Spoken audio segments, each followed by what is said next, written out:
GNT show is intended for mature audiences.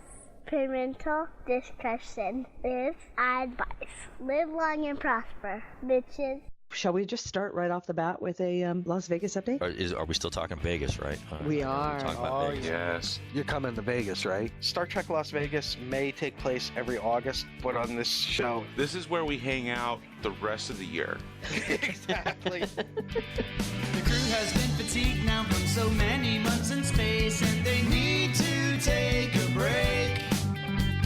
The landing party has beamed down to check out the terrain while the crew gets ready to play. They say there's only plant life living on this lovely rock, but a rodent up here's wearing a vest. Good afternoon, this is Janice Sanborn coming at you live from Shore Leave for the G&T show. I have with me today two wonderful guests, Dayton Ward and Kevin Dilmore. I like to think of them as the writers' comedy team. Wow, pressure's on already. Yeah, exactly. So many of the many of the readers or listeners of G&T and your readers probably have some idea of who you are and your history. But I just want to go over that real quick. How did each of you get into writing? And have you done this for a long time professionally? Or do you do anything else during the day? My whole professional career has been writing, just not necessarily fiction. I went to college and studied journalism and worked for a newspaper for 15 years. I was writing for magazines at that alongside writing for a twice weekly newspaper. And when I had the opportunity to pitch a fiction story, that's when I asked Dayton if we could collaborate on that. That was what opened the door for me to be a somewhat regular contributor to pocketbooks, almost chiefly with him. The 2003 was when I wanted to try a freelance career, which I did for a couple of years, and then went back into full-time employment as a senior writer for Hallmark Cards, and I've been doing that for almost 10 years. So all of those cute cards with the comments? Can't say all of them. The majority of my time at Hallmark actually has been in the marketing and consumer contact arenas. I've been working as a creative writer there for about 3.5 years. 2.5 years, pardon me. Math. You don't math today. No. I started writing for the fun of it in my 20s. And then I was enticed or incentivized, whatever you want to call it, dared to enter the very first Star Trek Strange New Worlds writing contest back in 1997. And they bought my story for that first year's contest. And for those who don't know, I'm sorry, Strange New Worlds Writing Contest is a contest for writers who've never been published. It was an opportunity to have them have a professional editor read your Star Trek story and perhaps pay you and publish it. I entered the first 3 years of the contest and had a story selected for each of those 3 anthologies, at which point I was rendered ineligible to enter any future contest, but Pocketbooks extended an offer to write a novel for them.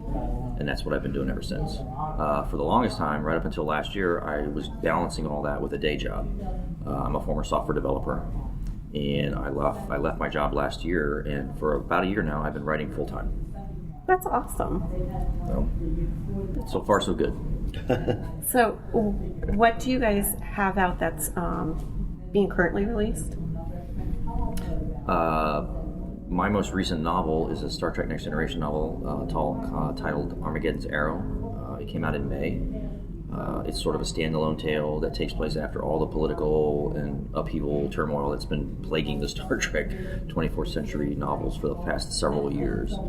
But together, we just had a short story released. Mm-hmm. In the Pangea anthology from Crazy 8 Press. It is called The Ardent, and it actually is kind of a interstitial story with the in-between a story written by Michael J. Friedman that kicks off the anthology and one by Peter David that concludes it.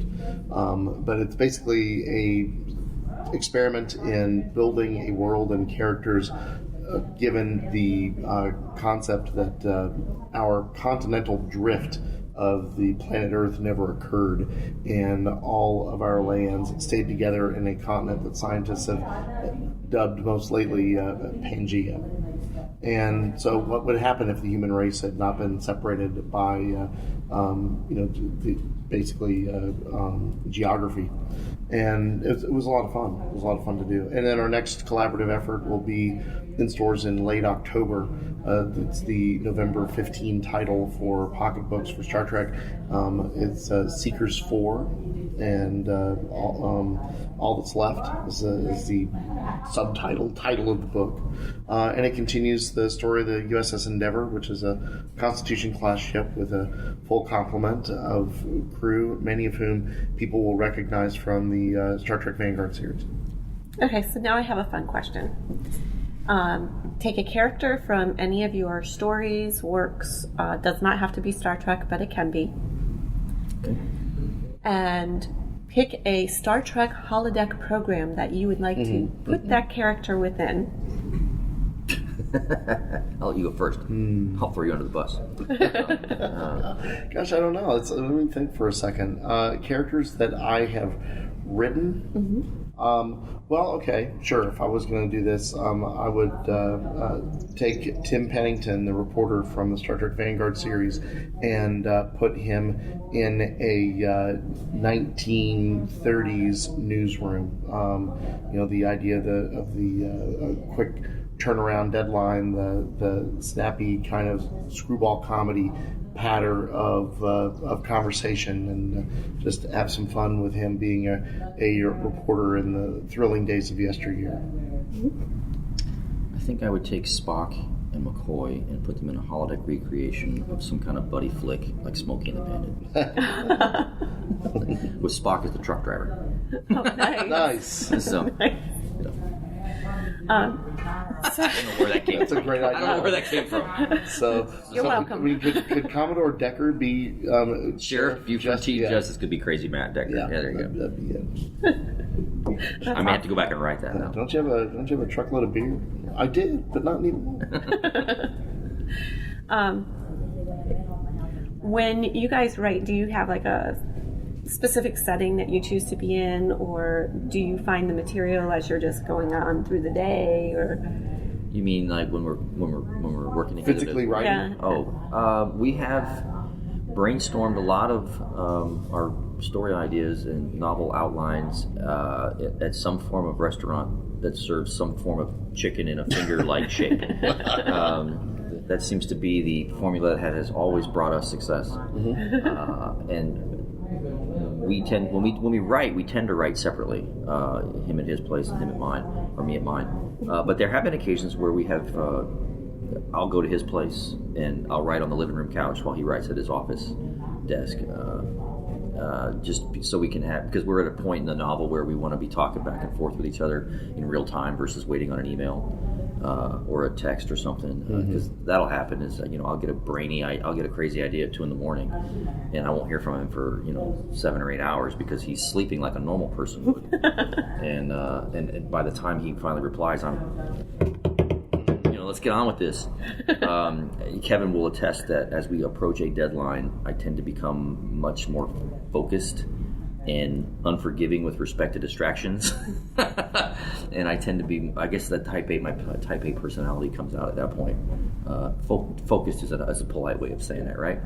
Well, we know ourselves well enough that we know at what points in a project we can hang out and write together, knowing that the 4-hour block of time we've given over might actually end up being 40 minutes of work, and the rest of us just conversing or doing our thing. But as it gets close, but as it gets closer to deadline, we will generally have a radio silence. I could spend an hour crafting an email to him, or I could actually spend an hour working. There's been times we've been in a hotel room, one person at a desk, one person on the bed or whatever, and typing, and we were transferring chapters via flash drive, to each other to hit a deadline. there's when we were traveling earlier in the summer, I was doing rewrites on one of our stuff, and he was finishing something that was solo. So just kind of, the writing happens in relation to the time that's allotted for it to be finished. If that's a fair way to. But I mean, generally speaking, we figure out who's going to write what portions of a book or a story, and then we go to our corners, and then we stay in touch. It's like, hey, or because sometimes you'll get drift from the idea, from the outlines. Says, hey, I get this great idea that I think works better, or something we came up with isn't working. We have to revisit it and fix it before we can move on. So there's all sorts of reasons to be in communication with each other. But for the most part, we tend to write separately. I mean, the idea of us being like desk to desk, looking over our monitors at each other, like you see on TV shows or something, I don't think we've ever that novelty would wear off pretty quick. I think. Yeah. So the myth isn't true. You don't share half a brain. You each don't share a brain. But I mean, our work styles are so different. I mean, I write much slower. I don't mind. It's not a necessarily. I don't want to say negative. it's not slow. You're just deliberate. Yeah, you're deliberate. I just do it different. I don't generate at my top clip. I'm happy. I think the most I've ever written in an hour is 1,000 words. If I'm doing between 500 and 600 words in an hour, I feel good. He can get words on a page a lot faster. I tend to be. You're much more thoughtful about how you want it on the page before you write it to the page. I tend to get it out and then go back and polish it. That's very true. It's just a matter, and that's just my way of. That's just my style. Our styles are different in that regard, but they're not incompatible. Mm-hmm. So I guess one way to think about it is that when we were bricking the patio, he might lay all the bricks and then do the mortar, whereas I might do the bricks and mortar together. And so when you look at the progress at the end of the day, I'll have my work at a place that I feel more comfortable with it, but I might have less of it. Cool.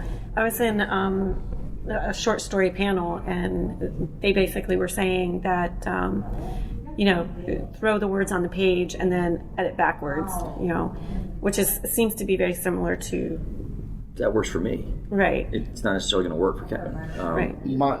My majority of my writing still in my career is journalism, and it's writing on deadline, and it's putting facts at the top and writing in an inverted pyramid style that you cut from the bottom to fit the page.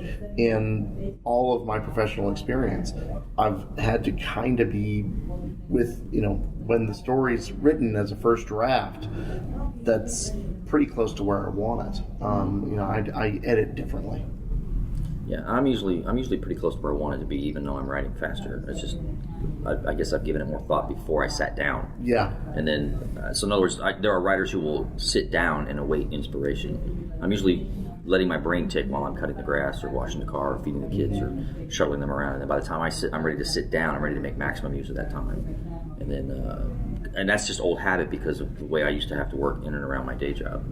I only had a couple hours a day to maybe write, and I had to make the most use of that because I wasn't going to get another shot. Yeah, and my day job has always been writing, so whereas his has not. I call it guerrilla writing anywhere you can with anything you can. So, but that works for me. I get real leery of advice panels and advice books about how to write something. What works, what's right is what right. It's what is right for you.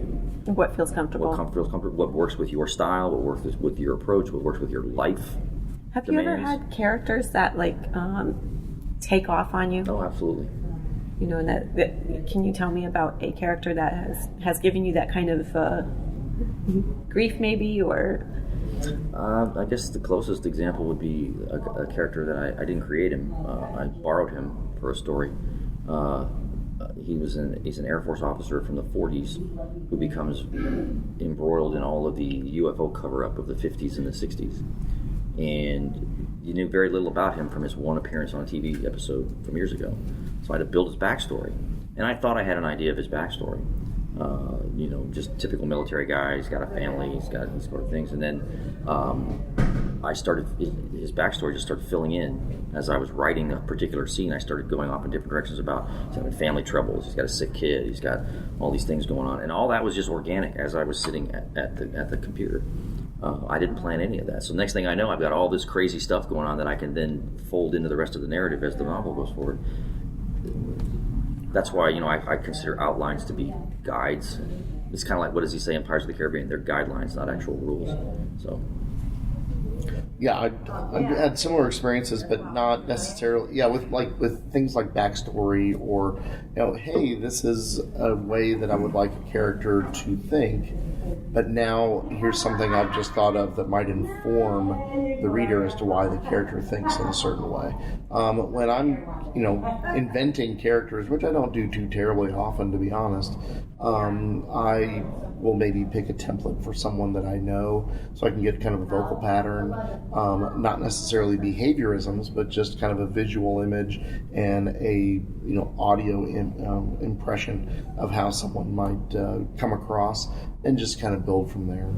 I don't know that I've ever written a story where a character wanted to do something that I either didn't want the character to do, or that I ended up changing my story as a result. I don't think like that. This is stuff that I'm making up, so I'll make it do what I want it to do. The God syndrome. One last question.